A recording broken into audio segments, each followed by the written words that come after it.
welcome everyone back to Theology on Tap. For those of you who don't know me, my name is Patrick Langrell. I'm the head of the chaplaincy at the University of Notre Dame, which is the host of these monthly Theology on Tap events. Now I think in its 9th or 10th year. This is our second time at Le Pub here. Some of you, how many people were here at the first one last in December with the Archbishop? Nice, good crowd. Wonderful. We had a great turnout for that one. The Archbishop just sent us a message about an hour ago. He sends his apologies that he can't be here. He is in Dubai at the moment, halfway to Rome, the Eternal City. A city also known for its context and relationship to wine, which is the topic of this evening. And as you know, this event is called Theology on Tap. But tonight we're not drinking from the tap. We're doing so from the bottle. We're doing a bit of philosophy on tap, philosophy from the bottle. And here to help us in this enviable and enjoyable task is Le Pub, the wondrous host and venue of this event, who've made $5 glasses of their red, their Cab Merlot, the house wine Jacks available for us. So please give them a round of applause for Le Pub.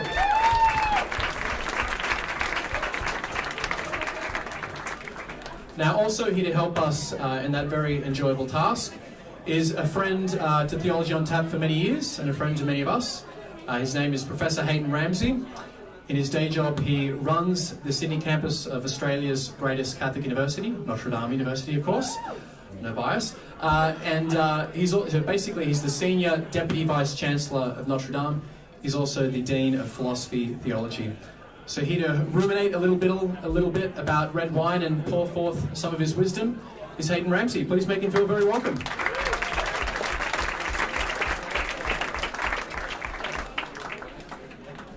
In the past 4 weeks in Sydney, we've had stories of a drunk driver causing a horror pileup on a freeway, a drunk teen who couldn't fight off her rapist in the middle of Hyde Park, a drunk mum crashing a car with kids inside, one man found drunk asleep at a wheel and the car still moving, one surgeon operating at one of our great hospitals. Meantime, up on the Gold Coast, the clean-up after an extraordinarily horrible schoolies is still going on. I've spoken several times here at Theology on Tap on ethics, which is my subject, and on God's love for us. Tonight, I want to try to bring the heavens down to the earth. I want us tonight to visit a part of the incarnate life, with all the joys and all the dangers that contains. I could have chosen cooking or dancing or surfing or texting or playing ice hockey, but I've got some special reasons for choosing wine tonight. I'm not going to speak too long. The good news first. I reckon 20 to 25 maximum, and then we're going to do questions for as long as you like. I want to take you back to the very first Theologies on Tap. When Patrick, who's just spoken to you, introduced TOT, the idea was deeply subversive. I still remember Ray Martin in the commentary to World Youth Day 2008 saying, "You heard it, theology in a pub." The idea was incredibly subversive. It intoxicates. Alcohol does that. It flows into you. It changes your body. It changes your brain. It changes how you act. If you think that sounds a little bit like faith, you're dead right, because every religion I can think of has some special relationship to alcohol. This is an event of a Catholic chaplaincy, and that religion certainly has a relationship to alcohol, particularly one kind of alcohol, which I'll be exploring with you tonight. Growing up in Scotland, as you may be able to hear just in the accent still, growing up in Scotland, it was very much a culture of beer on tap. Beer is the great symbol of North Europe. It encourages warmth and sociability and hospitality with friends. Beer belongs with mates, doesn't it, my friend? Yes, it does. See, beer belongs with mates. Beer belongs in a bar. Beer belongs here. But there is another drink. There is the drink of South Europe, the drink of wine, in particular red wine. This is the drink of the table, the drink that belongs at the dinner table. It's the drink of the family. And it's this drink I'm going to look at tonight. This is the most Catholic of drinks. The great Catholic writer Hilaire Belloc said, Wherever the Catholic sun doth shine, there's always laughter and good red wine. At least I've always found it so. Benedicamus Domino. I want to take a light-hearted look with you tonight at several dimensions of this most Catholic of drinks. I don't want to say that red wine is better than any other alcohol. Actually, I do. That's exactly what I want to say. This one is the best, so thanks to the pub for making it a little more accessible to us tonight. I have 6 things to say to you. First of all, wine is made for food, and this is good news for all sorts of reasons. Wine accompanies. It doesn't make full sense on its own. Wine is made for a shared dinner table. Like everything else, wine comes from the earth. And I want us to think later tonight about the earth, about where we come from. That's why I want to talk about the incarnate life tonight. Wine comes from the earth, but it comes from the earth in a special way. It comes from one particular patch of earth, and it tastes of that patch of earth and of the weather that pours and suns and rains on that patch, as it does in the Hunter, as it does in the Clare, as it does in Coonawarra, as it does right down in Yarra Valley. Wine reminds us of the importance of a particular locale, a particular patch of the earth, our patch, our home. I'd invite you to think tonight about how much a locale, a locality, your patch, matters to you. The greatest of the Irish poets, Seamus Heaney, when he collected his Nobel Prize in 1995, in his acceptance speech, told the story of St. Kevin, the great Irish saint. St. Kevin was kneeling one particular day in prayer with his arms cruciform, and a little bird, thinking that he was a tree, nested in his hand and laid its eggs. And St. Kevin, so moved by the event, stayed in the position of prayer for hours and then days and then almost one whole week until the eggs hatched and the little chicks appeared. It's beautiful, isn't it? But a large part of the reason why that story affects us as much as it does is because it's so much a Celtic story. It's so much an Irish story. I'm not an Irishman, but I want to say this is a story rooted in one particular understanding of place and custom and home and storytelling. Wine, and this is my first point, is our drink of locale. It locates us.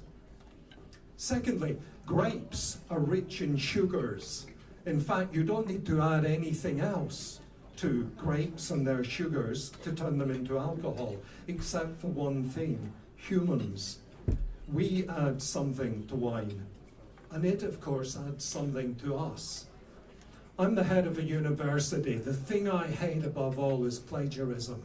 So the title of this talk was shamelessly plagiarized. And the great philosopher Roger Scruton, in his book, I Think, I Drink, Therefore I Am. Scruton suggests that one of the key moments in human history, and in the history of all of us in our communities, is settling. The moment when we settle. When we moved originally from being a hunter-gatherer people to becoming farmers, people who are tied to a place, people who love the earth of one place, people who plant grain and plant vines. If you think about it, that's what it means to settle. It basically means to dig up the earth, which we can't get away from. It means to dig up the earth and settle there, to plant it. To plant bread and to plant wine. One thing wine does is to settle us. It says to the world, we are at peace. And there are so many other ways of being at peace. But one very important part is settling. This, of course, is why wine is the great drink, as I'll go on to say in a few minutes, the great drink of reconciliation. The drink that eventually will become the stuff of communion. The drink that will reconcile the world to itself. The drink poured out that has already done so. This, above all, is the drink of settling. Wine settles us. Thirdly, wine makes you intoxicated. This is a boo word in our country. This is a boo word in the modern world. Some Christians believe this is completely wrong, that intoxication is just wrong, an evil or even a sin. In my Protestant youth, I grew up Protestant in Scotland, in my Protestant youth, not so long after the Second World War, when men returned with terrible injuries and the alcoholism rate was extraordinary, as was the depression rate. There was a real culture of prohibitionism in the UK. There probably was in Australia too. The idea that alcohol use should be prohibited. It was just too dangerous. As kids, we were told to enroll in an organisation which was called the Band of Hope, and we went on marches through the street on crusade with banners about the demon drink and what it would do to you and your family. In your great-grandparents' day in the US, there was an actual legal prohibition on the sale and manufacture of alcohol, as you may know, an actual moral crusade against it. So speaking in a Catholic chaplaincy event, what is the Catholic view of these things? It's very clear. We are to be temperate. We are to be temperate. What does that mean? Well, think of it this way. Children are often, when they're young, in fact, children are generally intemperate. If you're intemperate, you cannot accept not getting your own way. If you're not gratified, and gratified pretty quickly, you'll wail and whine. That's what it looks like to be intemperate.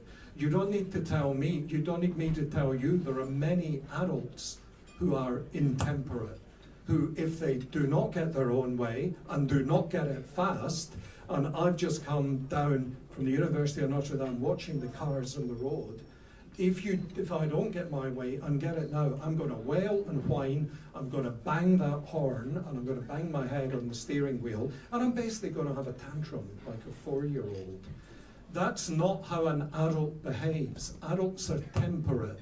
That means they check their wills.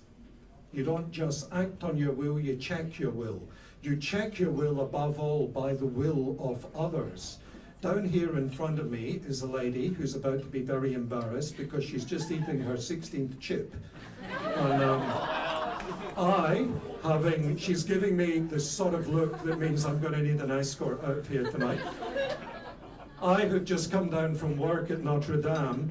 I'm just consumed with the will to grab that chip from her fork and consume it.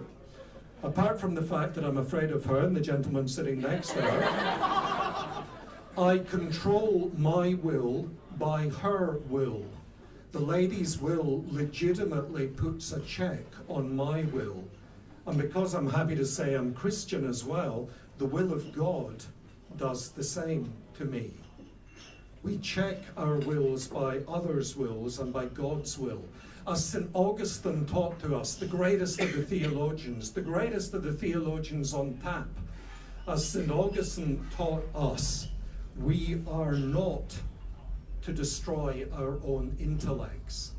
Augustine taught that wine is one of the great blessings of Israel and one of the great blessings of Christianity, but we are not to use it to the point of losing our intellects, being unable to judge and to think for ourselves. God wants us to use our minds to control our wills, and if we do not do so, then the chip eaters of the world will stick their forks quite rightly into our lower leg. Every society uses intoxicants. I'm still on point 3, I'm afraid. I'm taking up a lot of your time. Every society uses intoxicants. The question is which intoxicants and how much and how often and why. Observant Muslims and many Buddhists will condemn drunkenness and will condemn alcohol itself, as will many traditional Methodists, some evangelicals, Mormons, Catholic Christians and Jews and some other Christians need not condemn alcohol in itself as an evil, so long as it doesn't pose a danger out of balance to the benefits it brings. What are those benefits? Well, I think there are some pretty clear benefits. Benefits are sociability. Look at you lot, many of you are students in just your second week of teaching, and hopefully tonight you've socialized and everybody's spoken to at least one new person. Relaxation. I'll be the first to tell you, when I go home I have a drink, and I often have a second drink, and only about twice a year do I have a third drink. And yeah, it helps me to relax, having a little bit of good alcohol. And according to the NHMRC, there's still a case that there are some physical health benefits from the consumption of alcohol. In particular, it's possible red wine. We talk of love intoxicating us, poetry intoxicating us, the moonlight intoxicating us. Intoxication, in one sense of the word, can be a good thing. It's different from drunkenness, when you destroy your reason. And of course, it's different from addiction, when you cannot use your reason. Whatever intoxication there is with wine, or indeed any drink, but particularly wine, should always be in the context of food and conversation, and enjoying the massive diversity of styles and tastes and qualities of wine that Australia and many other countries have to offer. As a drink, wine is expelled relatively easily from the body. It can be seriously addictive, though generally you need fairly large doses or some serious underlying mental health condition to make it so, generally. That said, I'm fully aware of the problem of alcohol addiction. How could I not be, given what I do for a living? I'm aware too that the problem of alcohol addiction will happen more and more in a society which is an addictive society, and a society which is as consumerized as this one is bound to become a more and more addictive society. To your very great credit, hardly anyone in this room, I don't know if Pat said something in the beginning, hardly anyone has looked at a phone while you've been sitting there. I've been watching you. I think that's wonderfully respectful to each other, to the occasion, to me. Thank you for that. But we know how devices and not just liquids can have an addictive effect upon us. So we've got to be aware of this as consumerism gets a drink. That was my third point. I'll try and whiz up a bit more through the others. My third point was just wine is intoxicating and can be so in a good way. But if you find yourself drinking alone, or drinking more, or drinking more frequently, or drinking larger amounts to feel good, then I think it's pretty important you go and talk to a doctor or to somebody else who you trust. The intoxication of poetry and the moonlight and the relaxation of the senses is one thing. Hurting yourself is quite another. And neither myself, nor the chaplaincy at Notre Dame, nor these wonderful folk over the bar who are hosting us so generously tonight want that to happen. I'm going to miss out a bit of this, why not? The Incarnation. The Incarnation means that everything human is sanctified. Incarnation isn't just about a little baby being born. The Incarnation means all that's truly human is sanctified, and that will include wine, which is sanctified copiously in the Old Testament and the New Testament. One of the great blessings of the Bible, finally sanctified literally, as it's transformed not just into the stuff of heaven, but into the stuff of the King of Heaven himself. From the most ancient of Egyptians, through the Middle East, to Greece and to Rome, and on to Christianity, red wine is associated with blood, and so with sacrifice. Christ gave up his body and transubstantiates bread into that body. But he also poured out his blood. The transubstantiation of wine is a massive reminder of the incarnation, or maybe we could say the invinification of the fact that our fleshly world is really good and should be used well, because all of it and all of us is or can be on the way to heaven. One more point. Think for a moment of the bread and the wine, those of you who are Christian. Think for a moment of the bread and the wine that are brought to the altar. They are deeply ambiguous signs. They're both a blessing and a curse. The great Dominican preacher, Jeffrey Preston, reminds us that we don't bring wheat and grapes to the altar. We bring bread and wine. They're the product of human manufacture, and they've been manufactured in conditions which are not ideal. There's domination and exploitation of persons and of nature involved in our manufacture of food. There's selfishness around pricing. Enough grain is grown to feed the world while most of the world starves.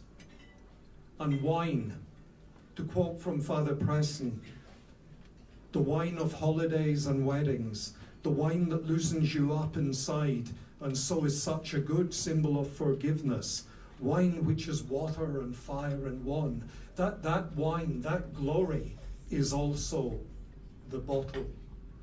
It's also drunkenness and broken homes and poverty and violence and abuse. And that, I think, is the point. Christ's body is transubstantiated from such ambiguous stuff. He manages to come to us out of stuff that's a blessing in itself, and yet in our broken human state can be a curse to our bodies, our souls, our relationships, and our communities. Christ humanizes wine, as nothing human is alien from him. The chalice we receive, for those of you who receive it, is blood. It's the stuff of inspiration and sacrifice. In the Old Testament, blood was reserved to God alone. It was forbidden to man. Blood was sacrificed only to God. In the New Testament, we are to drink blood. This is the most passionate of drinks, no longer wine, but something much more literally intoxicating.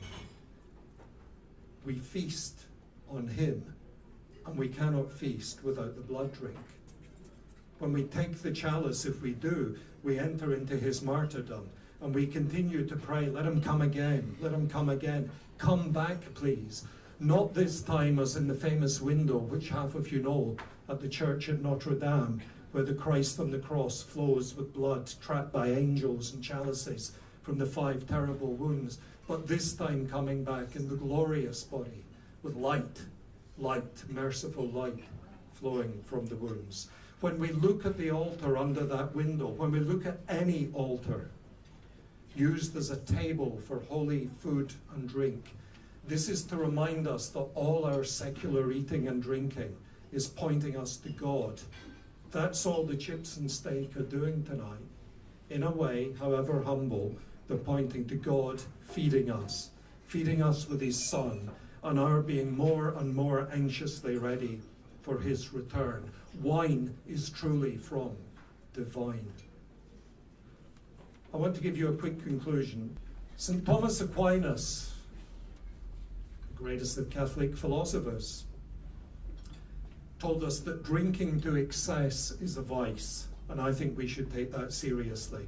Thomas said drinking to excess leads you to violate duties you have to yourself, to other people, and to God.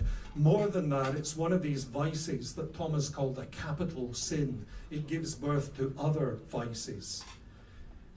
It breeds vices in reason. Reason weakens. Your appetites become loosened up so that immorality becomes more possible. loose talk, scandalous conduct, sexual irregularity. Thomas thought, particularly amongst men getting together drinking, this was a serious problem. Pope Innocent XI said, drinking for pleasure alone is wrong, even if it doesn't harm you. The Pope thought you should never drink for pleasure alone. You should always drink for pleasure and philosophy. Pleasure in words, pleasure in conversation, pleasure in reason. Do not destroy your reason. Alcohol can be dangerous, but let's be realistic. We're here in a pub. We're here with our bodies at the center of the incarnate and the social life. There's a lot of anti-food and anti-drink PC stuff around. Some very good, some PC Puritanism. For those of us in the room who are Catholics, and again, this is a Catholic chaplaincy, Puritanism has no place. The richness of this world and all those things good in itself are for us, and we are to use them well. Sirach in the Old Testament said, wine is created to make people joyful. Moderate drinking brings joy to the heart and health to the soul and the body. So rebuke not your neighbor at a banquet of wine. Moderate drink will bring some benefits. And this, we know, came to a glorious head in the New Testament with Jesus Christ, who, as our Archbishop reminded us a couple of years ago in Sydney, loved parties as nobody else did. Christ who turned water into wine. Christ whose whole ministry was in one sense or another turning water into wine until he turned wine into Christ. Christ who ate with his disciples, who ate with his disciples after his resurrection.